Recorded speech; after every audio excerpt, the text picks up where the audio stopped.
This is All of It on WNYC. I'm Allison Stewart. The film Sinners has broken records for many reasons. The movie received the most nominations for one film in Oscars history, 16 total. And then there's the film's cinematographer. Autumn Durald Arkapaw is the first woman of color to be nominated in the Best Cinematographer category, and only the fourth woman ever.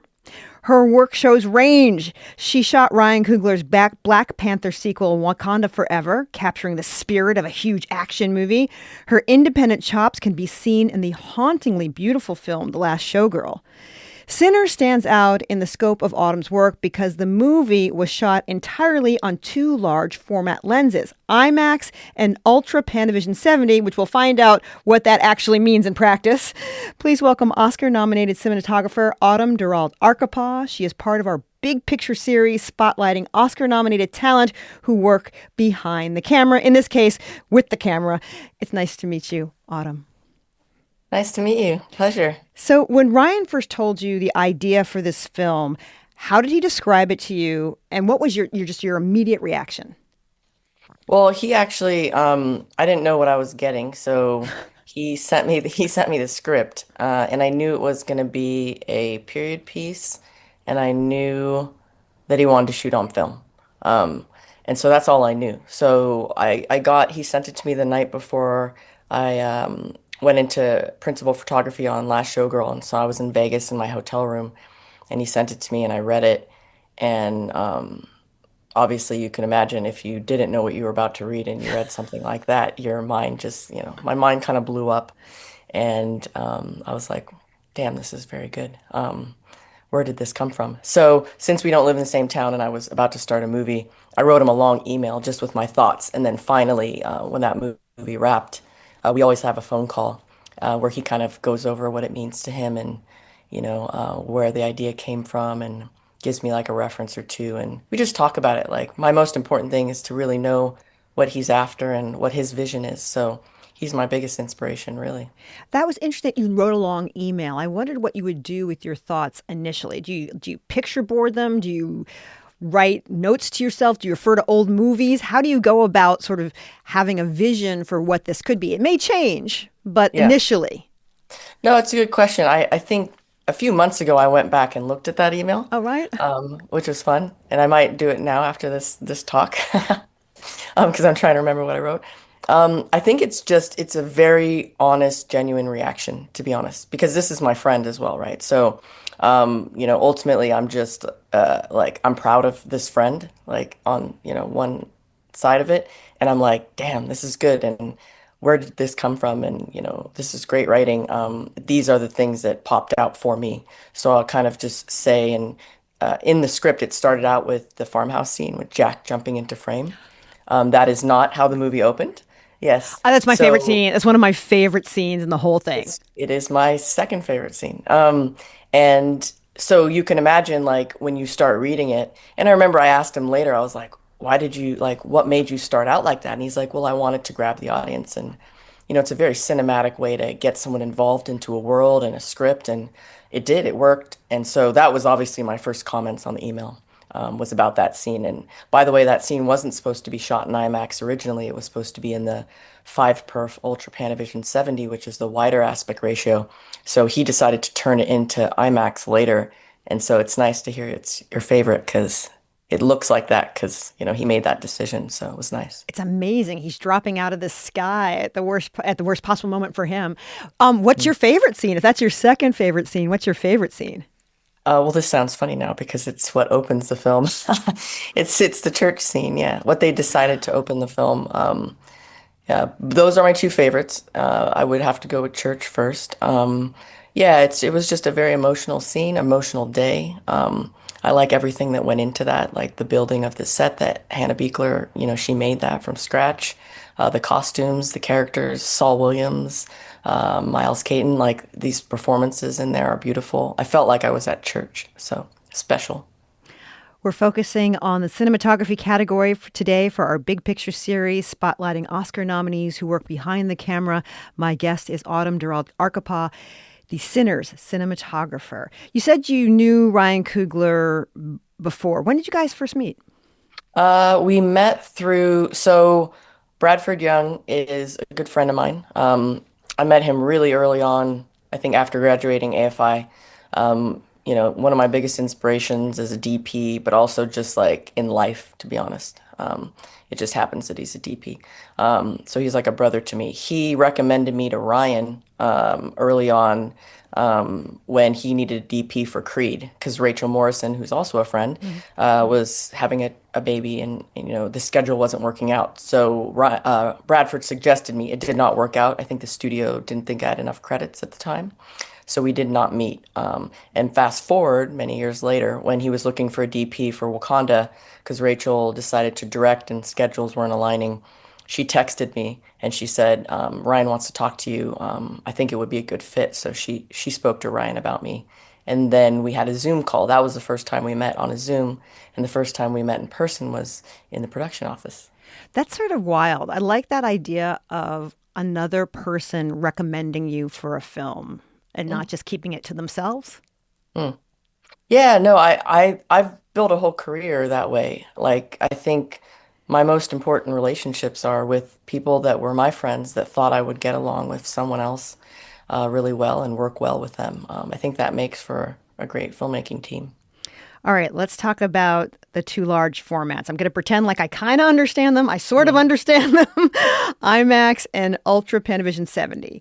For mm. those of us who aren't cinematographers, would you explain what each is and perhaps the challenges with each? Yeah, so at the base of it all, it's shot on 65 millimeter film. So it's all one stock. However, the stock is being put into two different camera systems. One system is the Ultra Panavision 70, which is a Panavision system, and that's using five perforations of the 65 millimeter film. It's going into a Hmm. camera that's the movement is vertical Hmm. and it's exposing five perforations at a time, and that's the widescreen image that you see. So most of the movie is shot with this format in a 2:7:6 aspect ratio, widescreen, anamorphic. The other system that we wrangled was the IMAX system. That's five perforations on 65, and that's going through the camera horizontally. Very loud camera, not a sync sound camera. Gives you a taller image, and you're exposing 15 perforations. So it was the first time any movies ever combined the two together, which means, we're shooting the film and we have both of those systems. We go through the script and we choose which scenes are going to be which. And it kind of goes back to what you were saying before is you can't really use it when you're doing dialogue because the camera's too loud, right? Hmm. It's a big machine that's loud. So Ryan made a decision to shoot some dialogue heavy scenes with IMAX. So you're doing ADR after the fact. So on set, you have a guide track. It's too loud, but it makes for a better, beautiful scene.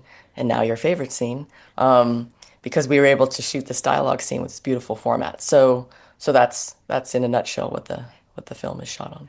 You said it's the first time Mhm. that this has been done. Is that, Combine the two together, yeah. yeah, is it because it's so challenging? I mean, it's a big aspect ratio shift. Yeah. And as you know, there are not many movies that choose to do that. Christopher Nolan is someone, in the movies he's made where he has done that. And so that would be my biggest reference in kind of watching a movie like The Dark Knight and going to City Walk and seeing, the bank scene, and then it's switching to, a smaller aspect ratio. And and I like that. So I think with Ryan, he's taking a big leap to do that, and we tested it and we felt it was right for the movie. But yeah, it's a brave choice. So, when you work with a brave filmmaker, that's what where it comes from is just believing in it and then it working out. Obviously, it worked out. It makes me wonder how much of your job has to be prepped in advance if you're going to Mm, use yeah. that kind of planning. Yeah, no, there's a lot of prep. I have an amazing camera team, amazing team in general, my whole crew. But it takes a lot of logistics, exceptional craftspeople at their job. But then also, in planning, Ryan and I, we do storyboarding for the whole film, more complex scenes you have to previs. So yeah, it doesn't mean that things can't change, but everybody has to be, you know, collaborating at the highest level, but also needs to know what they're doing, and you have to be very good at your job because the format itself requires patience and respect for sure. Does it leave much room for improvising? Yeah, it does. I think we come at it like that. Like Ryan is someone who I think we always want to draw off of what's in front of us. We have exceptional actors. Like, if I see Michael and then, he walks into a space that Hannah's built, and I have an idea that, we thought about Ryan and I in prep, but Michael wants to do something else on the day. Like you want to capture that emotion Hmm. and the light in the space and you have to feel it. So I think we work off of that. We're very much a team that works off of like emotion, and that's paramount to anything. But planning is what helps you organize the whole shoot, and filmmaking is difficult. So especially in the South in the summer. So I want to ask about the South in the summer because we get to see the cotton fields, mm, and it's so bright and it's so wide, and you can almost feel the heat off the mm. screen when you were looking at that particular scene. Could you tell me a little bit about what you wanted to accomplish with that scene? Oh yeah, you mean the driving shots when Yeah. they're going most of those things? Yeah. Um, Well, unfortunately, like in New Orleans, there is no cotton in the fields at the time, right? So it's cane. It's a lot of cane. Mm. But the most important thing is that we're shooting in the space on the roads. We're doing it with a biscuit rig, which means, it's a kind of process trailer that has someone that drives the cars in a pod on this process trailer that's driving it, and then the actor is pretending to drive, right? So it allows them to like not be on a stage pretending to drive, like they're pretending in a space under the sun, under that heat, as if they're looking out to cotton fields. Mm. So cotton was added later into the shot. So there's all these layers of, making it what you see and making that feel like they're really driving through the cotton fields. But I think the most important thing is that we're doing it, for real. Like the car is in under the sun, in the actual space. But that's important to me is to make sure that the driving stuff is for real because I hate driving stuff when they're pretending to drive on a stage and you're seeing a comp of, plates of stuff that doesn't match the actual lighting in the frame. But no, it was, Michael's in a three-piece suit, so he's very hot. Like all of them are. It's not a comfortable situation, but they're, acting at the highest caliber and they're very good people and, they're kind as far as like when we're filmmaking, they want to make the best shot. So it was cool that everyone reacted like that and they felt like they were actually in that space. A lot's been said about Hollywood that they don't do particularly a good job about lighting black actors, Mm, and you do. mm. What would you like to share with other cinematographers out there about filming black actors? Yeah, I've talked about this a lot. Uh, I think for me, it's like I don't just because, well, first of all, if it's foreign to you, right? If you're not a black person or you're not a person of color, maybe your inclination is to overlight something that is darker, right? Like you're afraid of underexposure, you're afraid of someone getting upset that they're not lit enough. So there's that stigma, right, for people.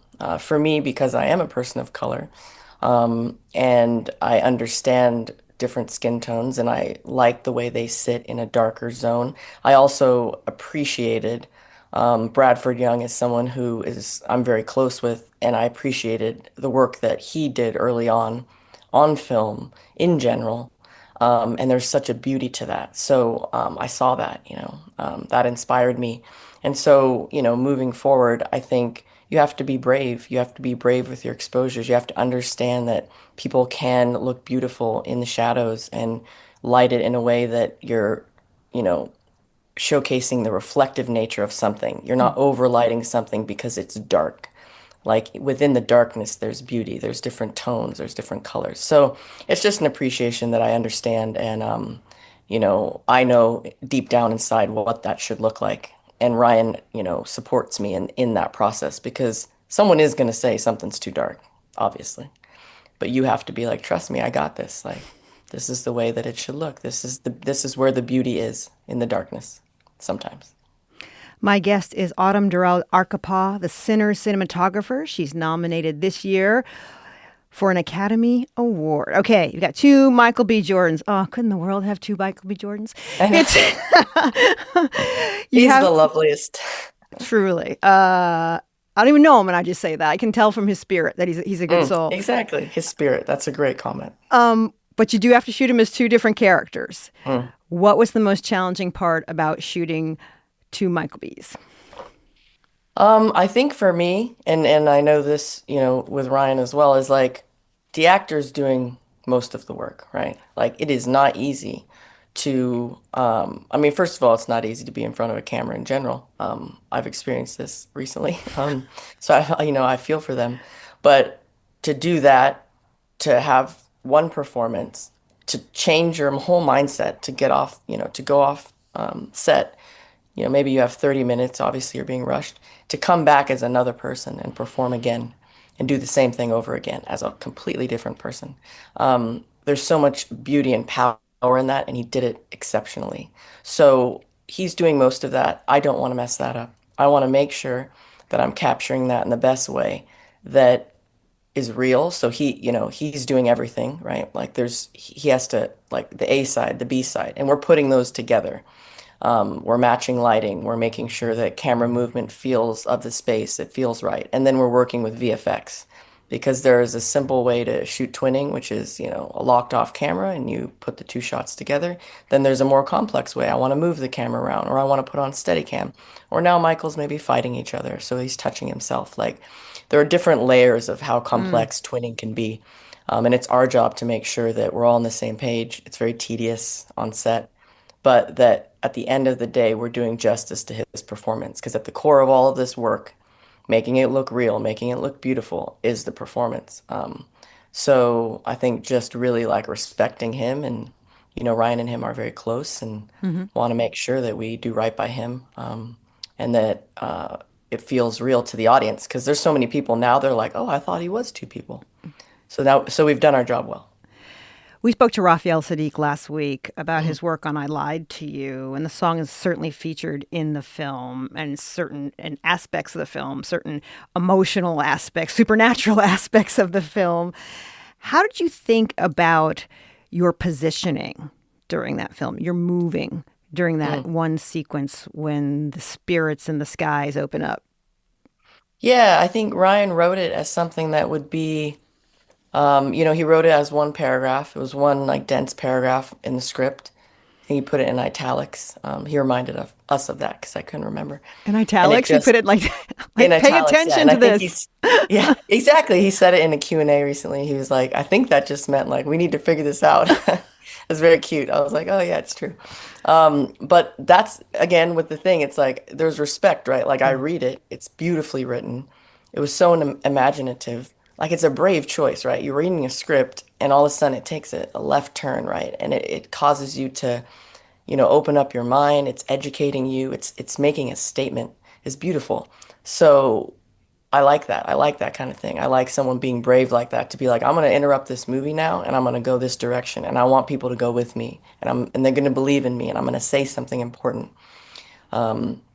And so I like that, and I want to help execute that in a way that feels of the space and be, collaborate with all departments. So logistically, he wanted to be one fluid shot, but you can't really shoot that whole thing in one shot on the system that we're using because it can only shoot for 75 seconds. Generally, you can shoot for 2.5 minutes on the mag, but we had to cut it in half because it's too heavy for the operator to hold. So you can only hold it for 75-second loads. Wow. And so that means that you have to really plan to make sure that like where are the stitch points? You work with VFX, you work with Ludwig, you work with Raphael, you work with the choreographer, sorry, and everybody has to be on board and it's a very big team effort. So at the core of it, it's making sure it's fluid, it feels elegant, it can work within the space. We have to work with lighting to make sure that we're lighting it in a way you can see 360. So it's a very logistical shot, but at the end of the day, you want to make sure it's a beautiful shot and it says something and means something because he wrote it so well. You don't want to mess it up. Autumn, you're the first woman of color to ever be nominated for an Oscar in this category. If you win, that'll be another first. Either way, you're a first. Mm. How do you think about holding that, the first? Um, I mean, I'm here, I'm standing next to Ryan every day on set, and I'm just proud to be there with him telling these stories for our community. For people that look like us to go to the theater to see themselves up there on the screen. For the girls to message me and say like, "Oh, now I can do this because I see you're doing this." And that's what makes that first important, right? It's not just that, me as an individual is the first to do this, but what is that first? And especially since it's for this film, like it could be for a different film, but this film most importantly. So I'm very proud of that. Whatever happens, it means a lot just being able to talk to people, talk to you. Who was the first person who did that, who made that impression on you? Well, I would say, and I've mentioned this before, Ellen Kuros is a cinematographer that I admire deeply, that I'm now friends with. And I remember like it was yesterday, and I was looking up DPs because I had to do my homework because I didn't have anybody in the film business in my life. And I was like, okay, I like this job. What does this job mean? I was looking it up, and I started looking up who shot the movies that I appreciated the most or that I was watching that were inspiring me. And I couldn't find a woman's name. So I was like, oh, damn, like there's not many women doing this. So, slightly discouraging. And then I looked up Blow and I found her name and I was so excited. And I was like, yes, there's a woman doing it. Great. So I can do this now. She was amazing. I think she did the cinematography for Lee Oh, with of course. with And Kate. directed. Yes, right. She Kate directed. Winslet, who Yeah, she played. had a cinematographer, but she's a director. She directs now, and still shoots sometimes with her constant collaborators. But yeah, she directed that. Hmm. And you're really big into photography. Yes. Hmm. Who do you love? Gordon Parks. Yeah, I mean, it's like Helen Levitt. These are core, people when I was studying art history at LMU that, I think it was a lot of social documentary photography, to be honest, Hmm. which is actually at the root of the reference Ryan gave me, because he gave me something, Eudora Welty was a reference, and just humanity being captured in one image, and having that person travel around and look at, everything around them. I really enjoy that stuff because that's what we're doing. We're playing make believe. So I'm trying to create a real world based off of, something that happened before my time. And that's why photography, I think, is so beautiful because it's my job to make the audience feel like they're back in the 30s with Michael and, uh, yeah. Where were you when you found out that you got an Oscar nomination? I was at home actually with my husband and my son. I mean, it came out, we were on your time, right? Because it was 5 a.m. my time. So I had to get up early and watch it. I was just sitting there and I was watching the feed and then it kept happening, right? I was like, oh, my friend. And then 16, so it was pretty cool. That is pretty cool. My guest has been Autumn Durald Arkapaw. She is the cinematographer for Sinners, the Oscar nominated cinematographer. Thanks for being with us. We really appreciate it. Oh, thank you, Allison. You're lovely. No problem.